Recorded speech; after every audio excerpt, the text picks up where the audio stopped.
roles and expectations in Nigeria are deeply rooted in cultural norms and traditions. In traditional Nigerian societies, men are typically seen as breadwinners and heads of the households, while women are expected to take care of the home and family. However, these roles are changing, especially in urban areas and among the younger generations. There is still a significant gender gap in terms of education and employment opportunities in Nigeria. Women often have less access to education and are underrepresented in political and corporate leadership positions. Gender-based violence and discriminations are also significant issues, with women and girls facing high levels of domestic violence, sexual assault, and limited reproductive rights. In recent years, there has been a growing awareness of the need to address gender inequality in Nigeria. Various organizations and activists are working to promote gender equality, improve access to education and healthcare for women and girls, and empower women to participate more actively in decision-making processes. Thanks for joining us. I am Chana Ejoga. It's good to have you.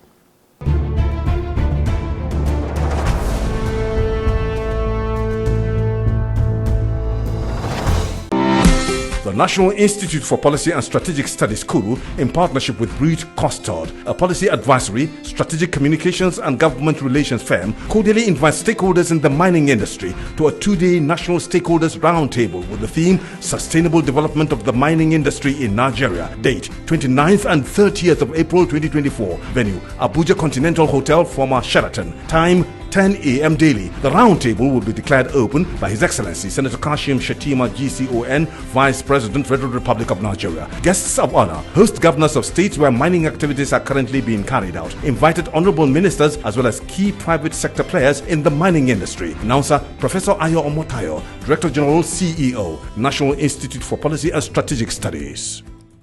Welcome back. If you're just joining us, this is Policy Focus. Now back to our topic.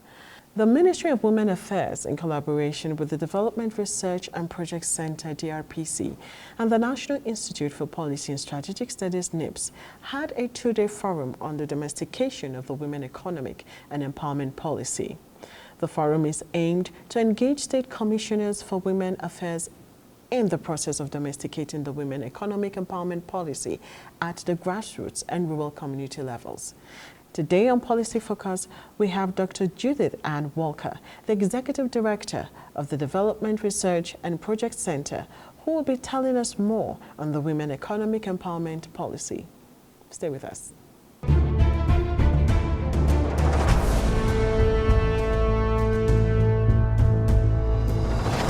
Hello, man. Thanks for coming on the program. It's good to have you. Okay, you're welcome. Yes. Okay, Ma, what are those policies and legislative frameworks that enhance women's economic empowerment? Well, that's a good question. This great nation has policies. We are strong on policies. Policies that women's economic empowerment are mainstreamed into, and policies that stand alone specifically facing women's economic empowerment.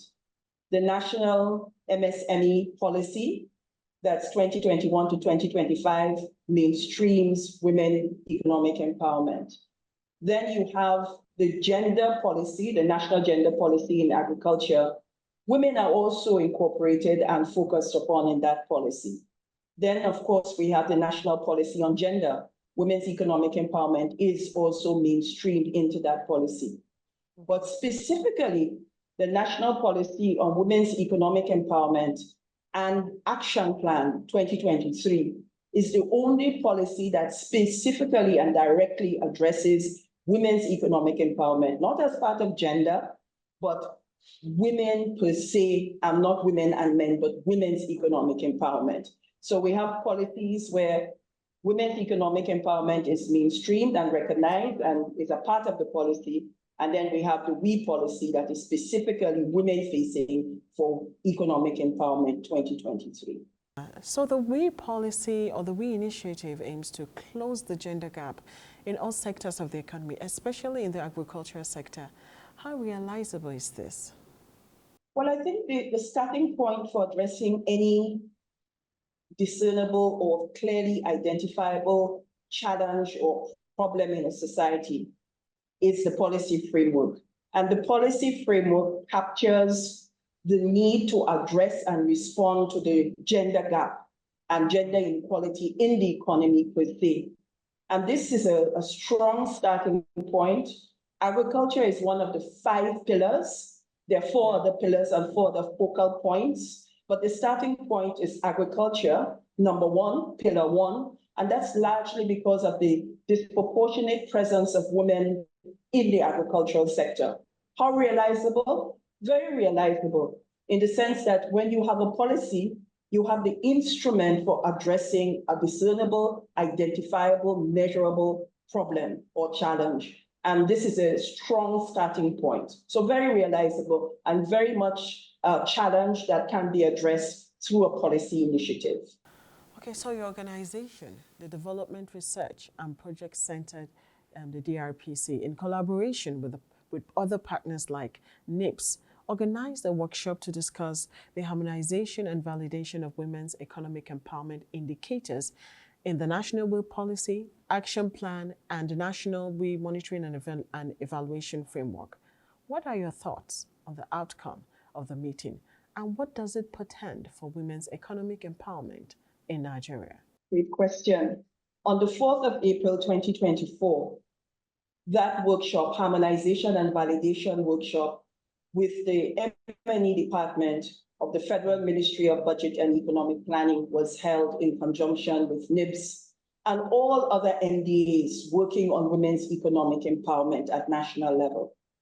That particular initiative was a very strategic one, and it built upon years, about 3 years of collaboration with the M&E Department of the Federal Ministry of Budget and Economic Planning, in the sense that the policy framework that was developed for the women's economic empowerment policy was the launchpad for the national M&E policy that was itself launched in 2022. So you had one document, a framework, then you had a policy that was, of course, launched and officially recognized with a different framework. So there was need to harmonize. And in harmonizing, the dominant and overriding focal point was, of course, the indicators of the national M&E policy. So MDAs came together, harmonized and validated.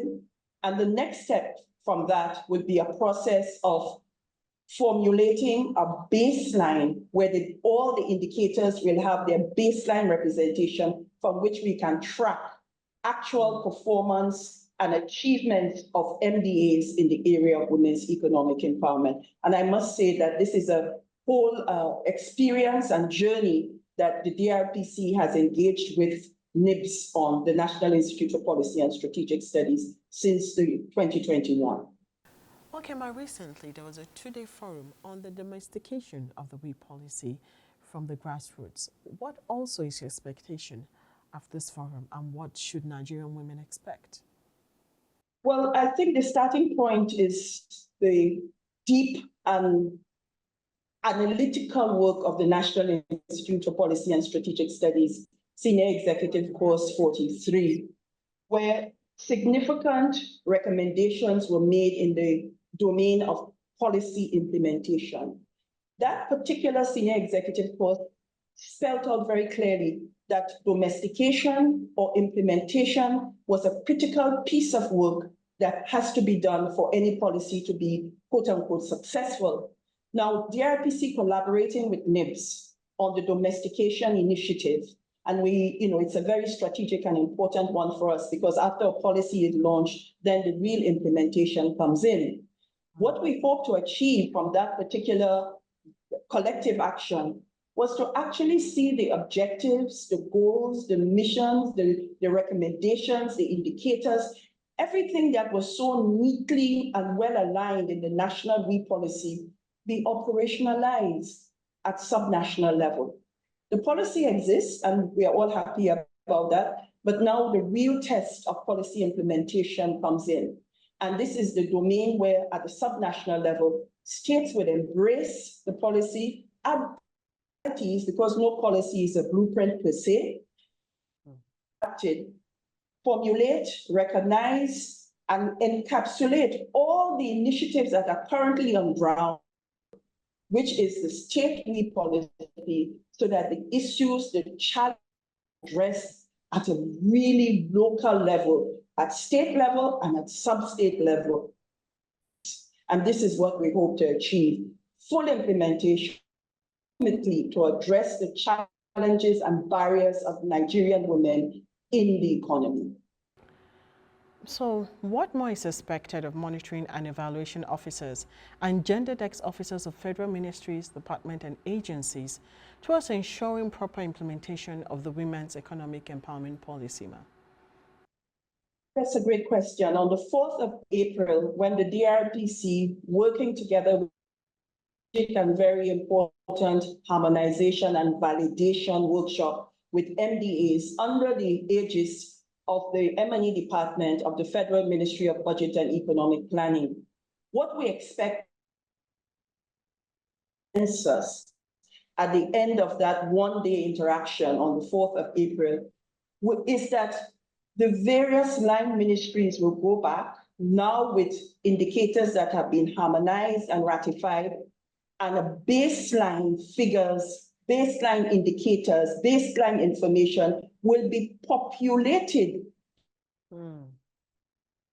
as we begin the journey at this point in time.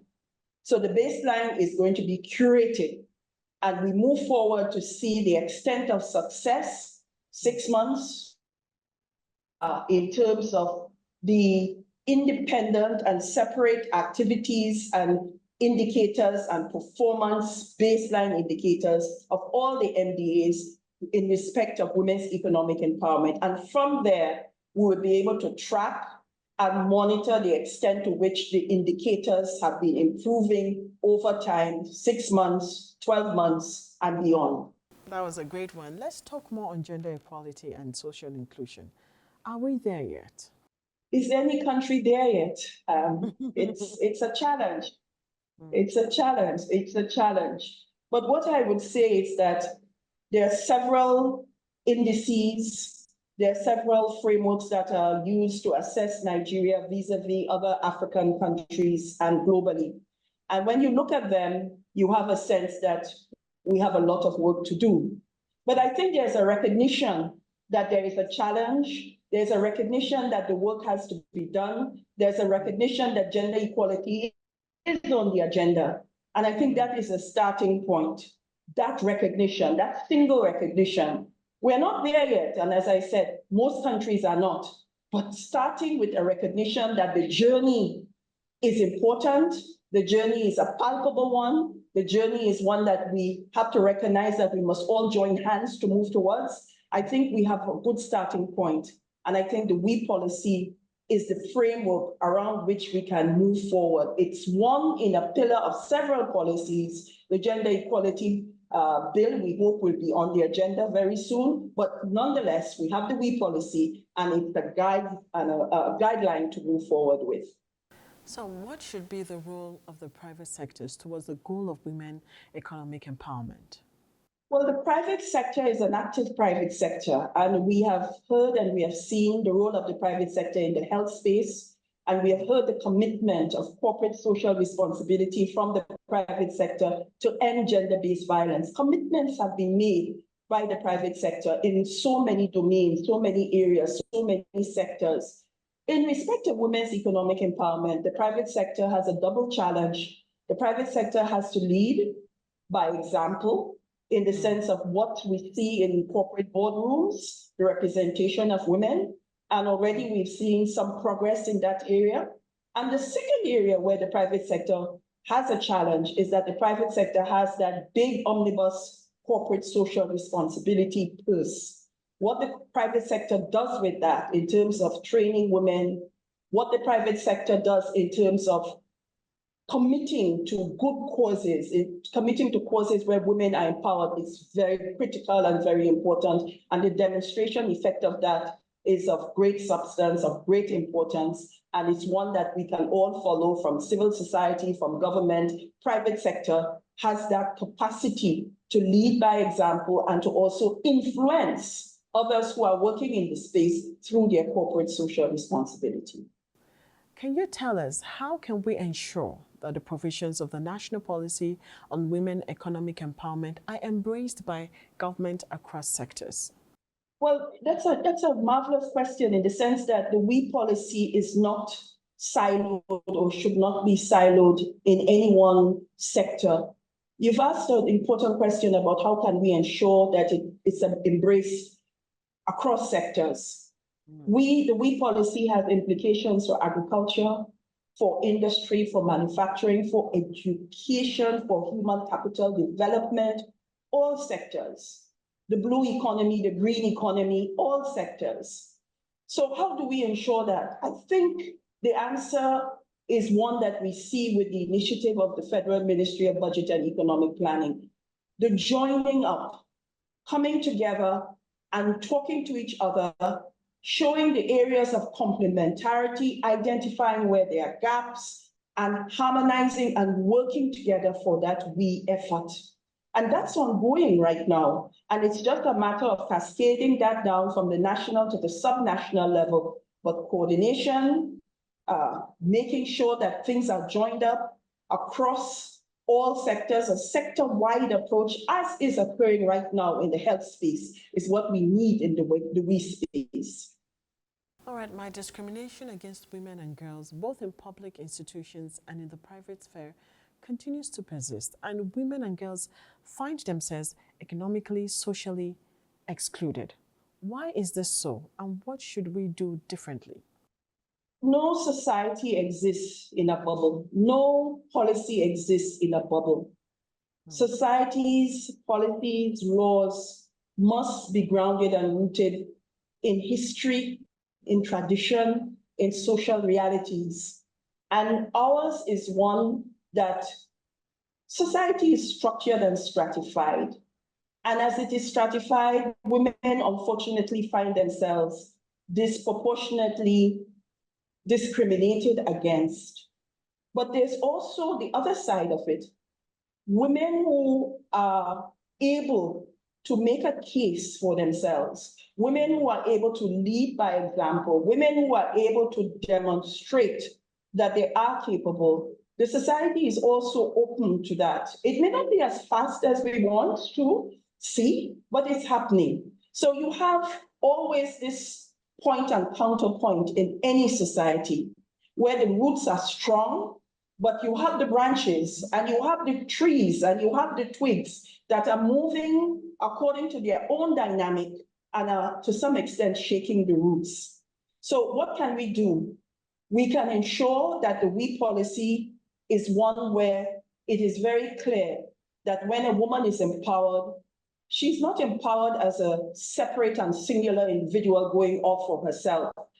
The example of empowered, economically empowered women should be an example that should assure the society that if a woman is economically empowered, she is empowered for her family unit, that's a household, for the community around her, and for the society in general. And I think that when these lessons and these examples and the demonstration of empowered women is taken and absorbed and seen, I think the discrimination that you speak of and that we know of would be less, because the forces that are afraid of women economic empowerment would be somewhat placated, because it's not either or. Women's economic empowerment is not for women per se, it's for society, it's for households, it's for communities. And I think that way there would be some middle ground of understanding and accepting that this is a positive thing, despite the fact that society has its roots and its traditions, and it does not go counter to the roots and conditions and framing of society, but advances it in a positive direction. The WE policy has just been recently inaugurated. In your opinion, how much progress has been made in the 27 years or thereabouts since the Beijing Plan of Action was announced? We are never short on policies, initiatives, and programs. We have had a lot of action, a lot of motion. We've had, in our recent conversations on domestication, we all remember Better Life for Rural Women.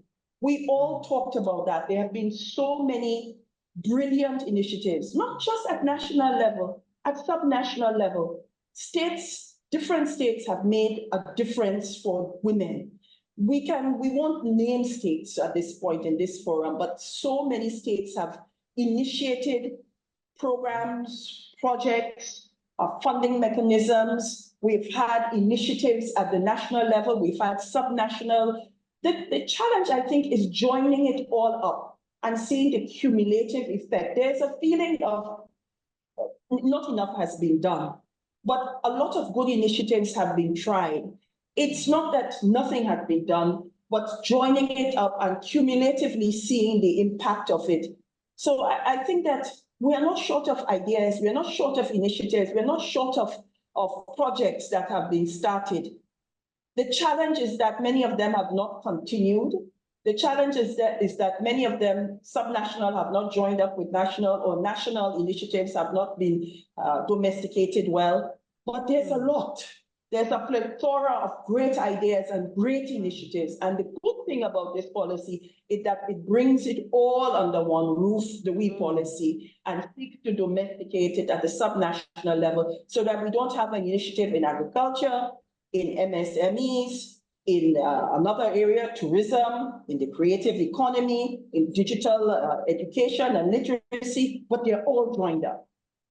Okay, ma'am. Any final words to lawmakers and decision makers on the much needed social reforms to guarantee women's economic growth and development? I think that we are facing a lot of challenges at this point in time in Nigeria's history. And it is almost automatic for policymakers to think we are policymakers, but we don't need policies. We are policymakers, but we need action. The problems are enormous, they are compelling. And while we recognize that women are especially disadvantaged and they experience a lot of harm and a lot of disadvantage, we may, as policymakers, may just wish to intervene and try to address these problems. My final word is that policies matter. They guide, they set out the mission, they set out the road, they are a roadmap, and they set out objectives, they set out programs from which initiatives and funding and budgets are derived. It takes a little bit more time to plan and domesticate policies and adapt policies and meet and discuss, but ultimately, it's what makes the difference, because the decisions taken, the statements made, the policy pronouncement, the statements made, the indicators that are fashioned out would allow you to monitor, to evaluate, to know the extent of progress. No policy maker does not want to have tangible, measurable evidences and facts to say, I've done this and I've done this well, or this is where it wasn't done so well. We need to track back and make one or two little tweaks, because policy making is a continuous and evolutionary process. It's never cast in stone. It's always revised and updated and improved. So policies matter. Women's economic empowerment policies matter very much. And in the process of making these policies or adapting or domesticated, women should be consulted. Thank you. We're so glad that you were able to come on this program and give us the insight you did on the Women Economic Empowerment Policy. Thank you so much, Ma. Thank you so much. Absolutely. Very welcome. Thank you. Now let's get back to the program for more. Stay with us.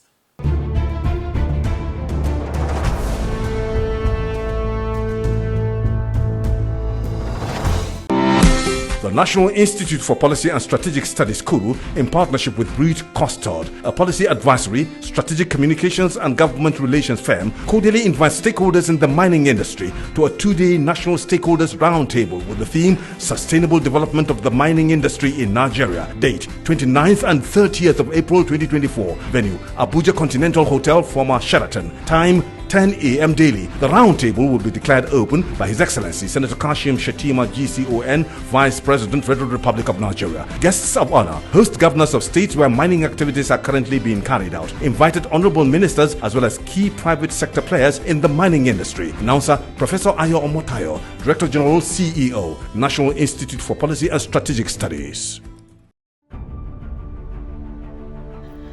Gender roles and expectations in Nigeria are deeply rooted in cultural norms and traditions. In traditional Nigerian societies, men are typically seen as the breadwinners and heads of households, while women are expected to take care of the home and family. However, these roles are changing, especially in urban areas and among the younger generation. There is still a significant gender gap in terms of education and employment opportunities in Nigeria. Women often have less access to education and are underrepresented in political and corporate leadership positions. Gender-based violence and discriminations are also significant issues, with women and girls facing higher levels of domestic violence, sexual assault, and limited reproductive rights. In recent years, there has been a growing awareness of the need to address gender inequality in Nigeria. Various organizations and activists are working to promote gender equality, improve access to education and health care for women and girls, and empower women to participate more actively in decision-making processes. Recently, the Ministry of Women Affairs, in collaboration with the Development Research and Project Center (DRPC) and the National Institute for Policy and Strategic Studies (NIPSS), had a 2-day forum on the domestication of the Women Economic Empowerment Policy. The forum is aimed to engage state commissioners for women affairs in the process of domesticating the Women Economic Empowerment Policy at the grassroots and rural community levels.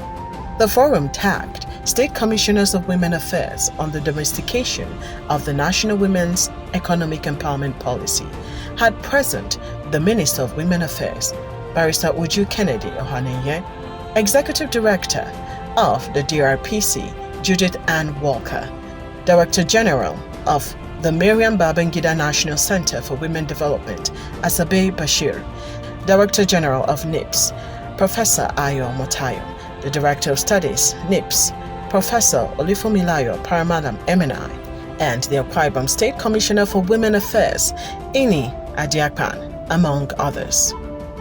In his welcome remarks, the Director General, NIPSS, lauded the DRPC for taking a step in the right direction for women inclusiveness. He stated that gender equality and social inclusion are crucial elements for the fulfillment of the Institute's mandate, which gave birth to the establishment of the Center for Gender and Public Policy Studies at the Institute in 2023, with the goal of advancing gender and social inclusion. Your Excellencies here present, distinguished ladies and gentlemen, at the National Institute, gender equality and social inclusion are crucial elements of the fulfillment of our mandate. We firmly believe that public policies and initiatives in Nigeria have varying effects on people based on their gender and social status. Since 2021, the National Institute, in collaboration with the DRPC, under the Partnership for Advancing Women Economic Development project, have been providing support to the development and implementation of the Women Economic Empowerment policies in Nigeria.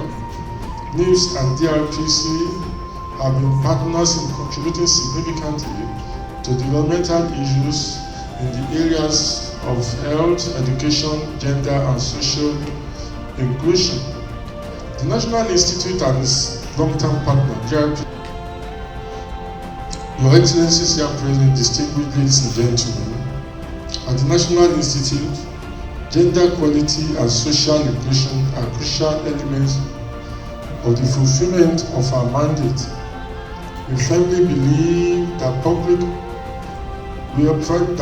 policies and initiatives in Nigeria have varying effects on people based on their gender and social status.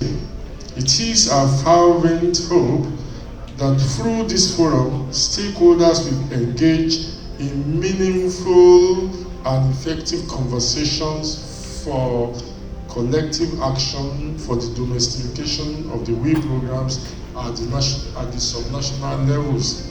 It is important that the 5 states we are starting with make a success of this effort.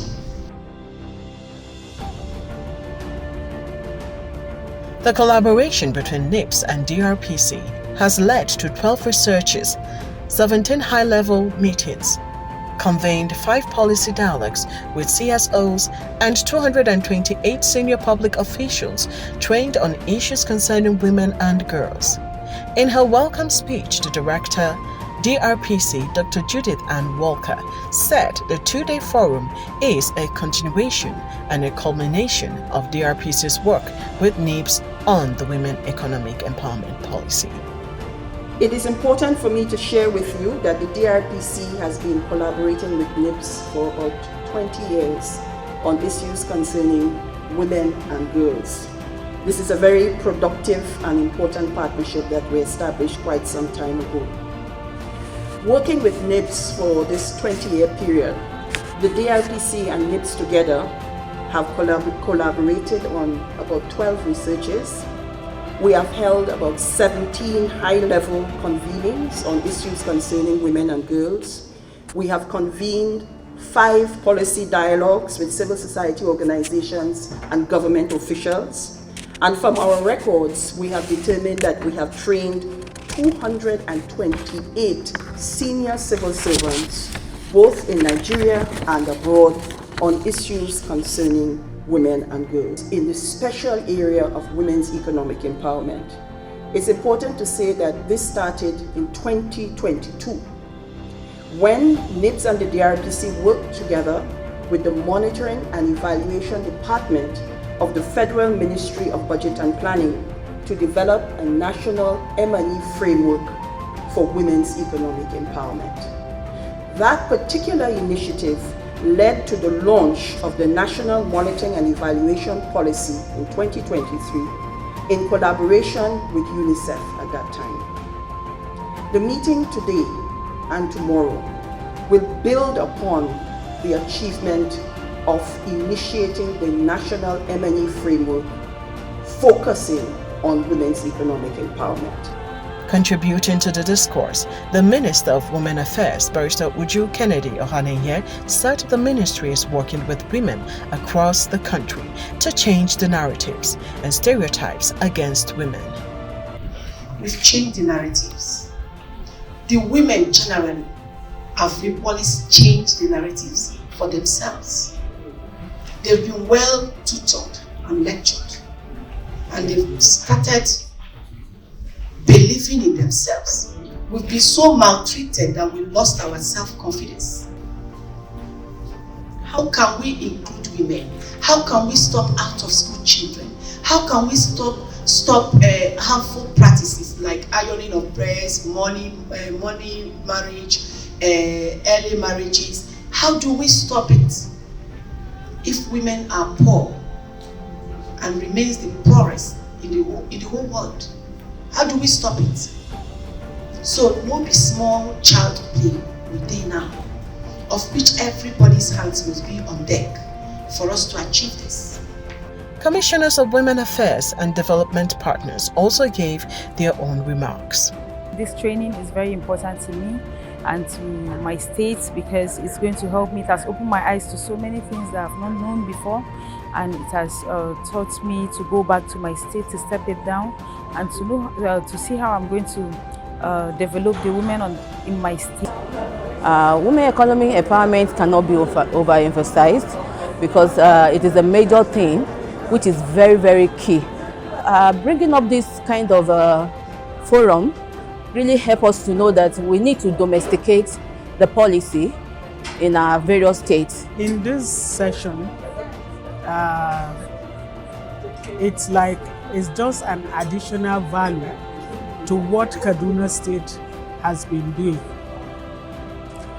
In the states that we already have, Kaduna has a very unique model of women empowerment program that has to do with loan assistance to small and medium time enterprise of women. The challenge women had is for them to have other alternative source of funding to be able to sponsor their children into school. So for qualified small business, nano, micro, women businesses. They are supported from that fund. It's a small loan that we give that they repay within 1 year, but it's like a startup that will suppose boost their own capital that they already have. Our participation in this function of trying to develop or domesticate women empowerment policy is just an additional value to already what we are doing. We are going to look at the Women Economic Empowerment Framework. And here we are going to talk policy, because it's policy that sets the pace for implementation. And if we don't have policy, there won't even be the political will to drive it. So it sets the pace for the policy makers and the policy implementers to drive it to the needed aim that had been set, or objectives. So here we talk women economic empowerment. Everybody empowers. I'm sure by the time we finish in the 2 days, the policy framework will be spelled out, and the commissioners in all the states, including the mandate secretary of the FCT, would now be able to go place it before the senior administrators, who are the governors and the ministers, to also empower us to cascade it to the grassroots. The DRPC Development Research and Project Center has had impact. Policy impact, community impact, and I think the largest and most significant impact is that we've worked with women's cooperatives associations all over the country, building their capacity so that they are the ones who will speak for themselves. And that's the impact that we have had that is most sustainable. They have been trained on policy advocacy, they have been trained on budget analysis and budget literacy. So they track budgets. They are able to move forward with evidence and data to speak to commissioners and say, we have not seen enough for women in the budget. So the impact that we have had is an impact that's sustainable, and it's an impact that cascades all the way down to the grassroots and grassroots women's associations, so that they can speak in their own voice about what they would want to see in women's economic empowerment. Public policies and initiatives in Nigeria have varying effects on people based on their gender and social status. Therefore, the stakeholders have come together to make sure that gender and social inclusion are integrated into the design and implementation of projects and programs, capacity building initiatives, and policy recommendations to the government at the national and subnational levels for women's empowerment.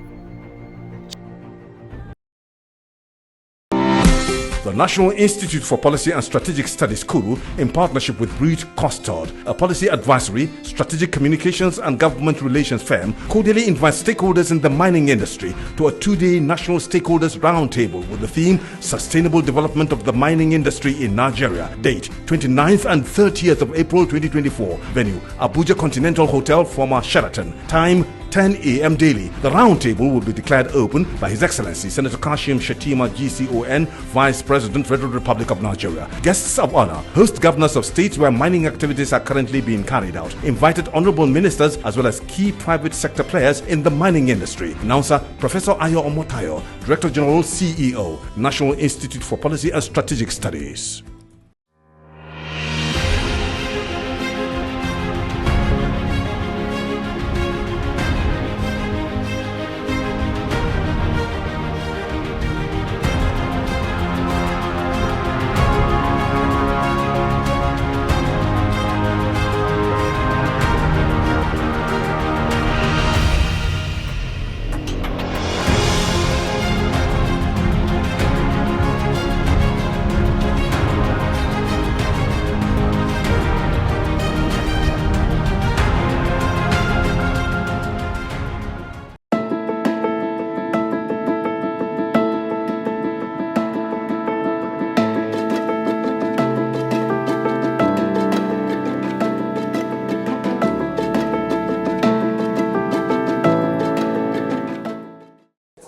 there's been a lot of take home from this program, especially in terms of trying to empower women so that at least they can have an equal percentage with the male counterparts. And basically, one of the things I've taken away from this program is the issue of giving more access to women in terms of digital literacy and also in terms of technology.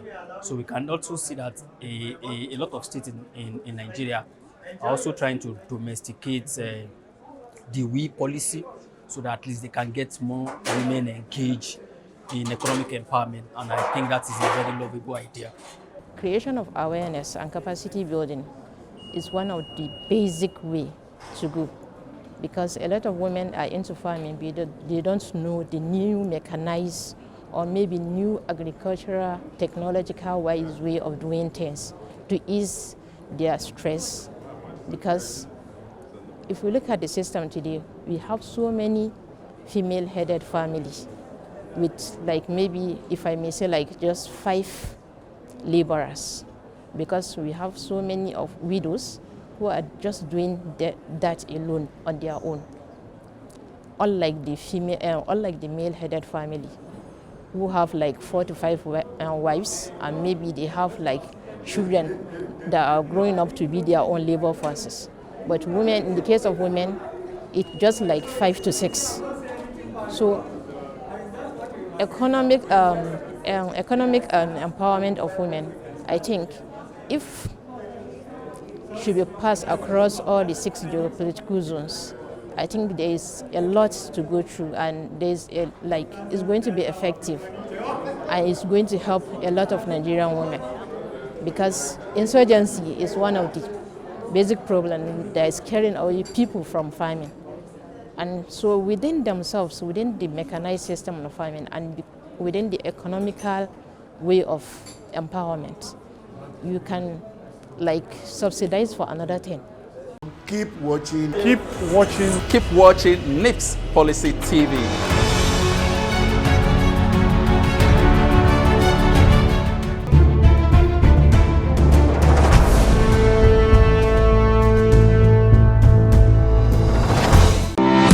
The National Institute for Policy and Strategic Studies Kuru, in partnership with Reed Costard, a policy advisory, strategic communications and government relations firm, cordially invites stakeholders in the mining industry to a 2-day National Stakeholders Roundtable with the theme Sustainable Development of the Mining Industry in Nigeria. Date 29th and 30th of April 2024. Venue Abuja Continental Hotel, former Sheraton. Time 10 a.m. daily. The roundtable will be declared open by His Excellency Senator Kashim Shettima GCON, Vice President, Federal Republic of Nigeria. Guests of honor, host governors of states where mining activities are currently being carried out, invited honorable ministers as well as key private sector players in the mining industry. Announcer Professor Ayo Omotayo, Director General CEO, National Institute for Policy and Strategic Studies.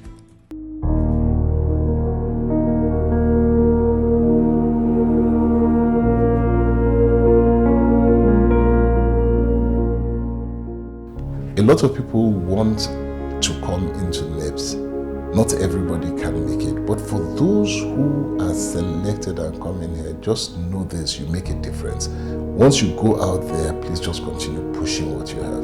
Don't listen to the fact that you're elitist. Just listen to the fact that you make a difference, and go out there and make that difference. You cannot build a better society if you don't take care of the senior citizens. And you can't build a better society if you don't take care of the junior citizens, the younger ones that are coming.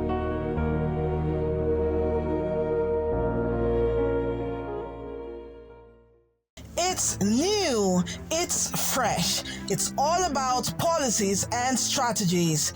Watch out for NIPSS Policy TV programs on NTA News 24.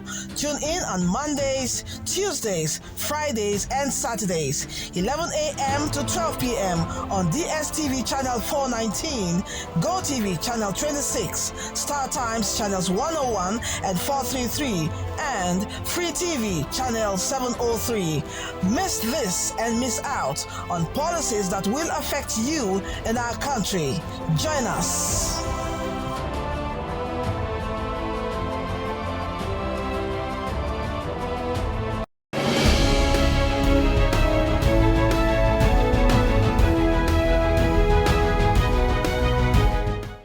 Hello and welcome. This is Alumni Chat. Our guest today is none other than Colonel John Chukwuemeka Mbanefo, MNI. Can you give us a little background about yourself and how you rose through the ranks? I was born in Lagos to the family of late Brigadier General John Ifeanyi Chukwu Mbanefo and Mrs. Rose Chinwe Mbanefo.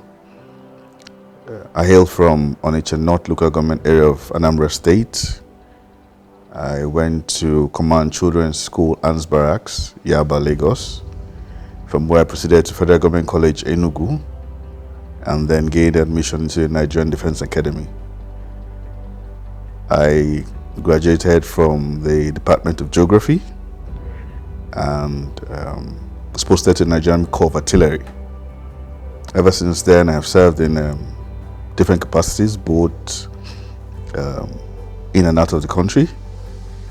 I have also had the opportunity to serve in instructional, staff, and command appointments.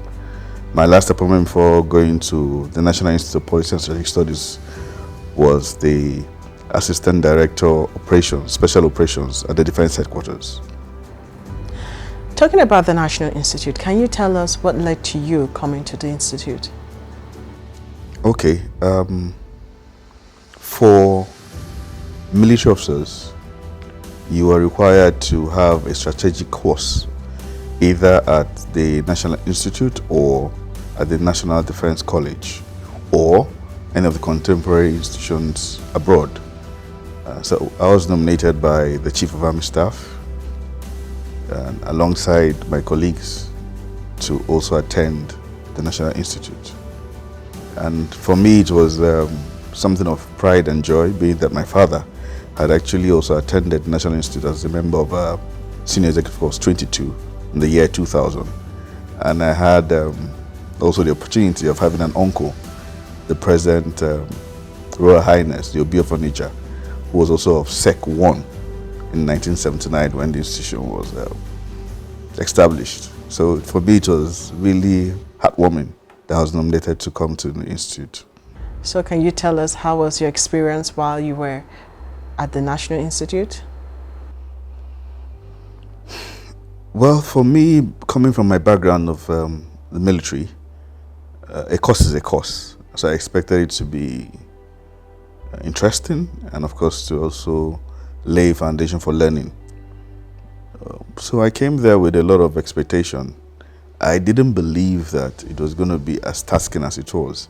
Initially, we were, told that it was a pressure cooker. I kept saying how I've attended several courses in military and the pressure is always there. But then NIPSS was a different ball game. And, with the environment and with the people, you meet there both the staff and then the participants. It was it was quite interesting mingling. All my other courses I've always been with, of course, with military pairs. So this was quite a different experience, but it was quite interesting. Tell us, how has this imparted on your person and your career? Yes, the National Institute, as you well know, is a think tank. It's the place for deep reflection on how we can actually move this country, and as the motto says, towards a better society. It opened up my thinking. It was there we could actually learn and unlearn. It brought to the forefront that it was necessary for us as individuals within our own niche to do our best and come up with policies, far-reaching policies. And it's not about policies also, but also seeing them through, making that little difference in your own niche, and then seeing if we can actually impact in the whole country there. Now you're a member of the National Institute, and you're also part of the Association of the National Institute. Can you tell us, there's this narrative that the ANI is seen as an elitist group. What is your take on that? I hear a lot of people say this about ANI being an elitist group, being a mafia. Well, I think those are just people's opinion. However, because of the selection process and the criteria for you to come in as a participant, Of course, you could actually look at it that these are the la creme de la creme of the society, and people who have probably gained enough experience in the field. We're talking of PAMSECs, we're talking of directors, we're talking of colonels and above, we're talking of commissioner of polices, and along that strata. So somehow, of course, anybody could actually say that these are the policymakers, these are the people that actually probably drive the nation. And of course, you could actually term them elitists, but I do not want to look at it from that point of view. I just look at it that these are the people that actually could make a difference in this country. So what would you recommend to the National Institute to make it better? Yes, the National Institute could do much better in terms of funding, probably making a case for better funding for an institute that was established in 1979. And like I told you, I happen to have had my father as a participant there in the year 2000. I had visited him a couple of times. Coming back 23 years after, I expected so much in terms of structures, in terms of development. I didn't really see that much. Yes, the institute is growing. One thing that we have as a problem probably will always be our leadership and followership, planning, administrative hiccups, and then unnecessary bureaucracies. I'm sure if the institute should work on this funding, I think they also understaff. I think manpower is a problem. Other than that, these critical areas are mentioned, and administratively also, administering the participants and the staff and seeing things go the way it should do. Planning, forecasting. Because I remember in my course we had a number of issues.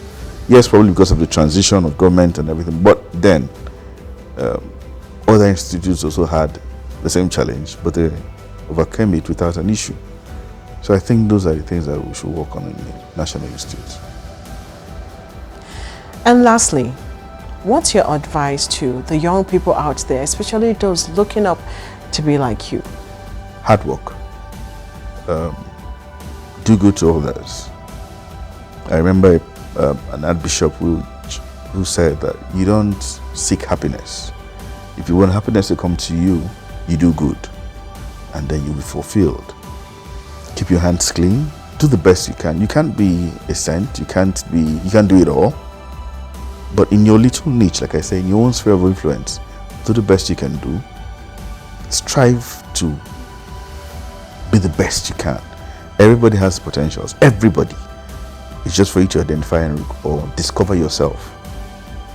So for me, for the youths, there's a lot of shift from morals, from what we used to know in those days as values. But then, the family, the nucleus of training, needs to work. And if it does, I'm sure we'll have a better society and you have better people around. Thank you for giving us the opportunity to chat with you on your experience while you were at the National Institute. We hope when next we call on you, you oblige us. That is all we have on Alumni Chat. Let's join the program for more. Stay with us.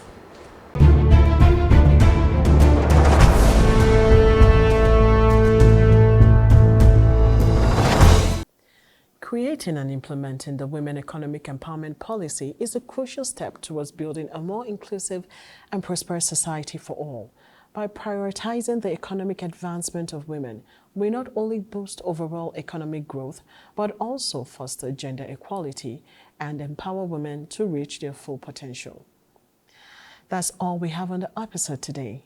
Till I come your way again, take care and bye for now. I am Chana Ejoga.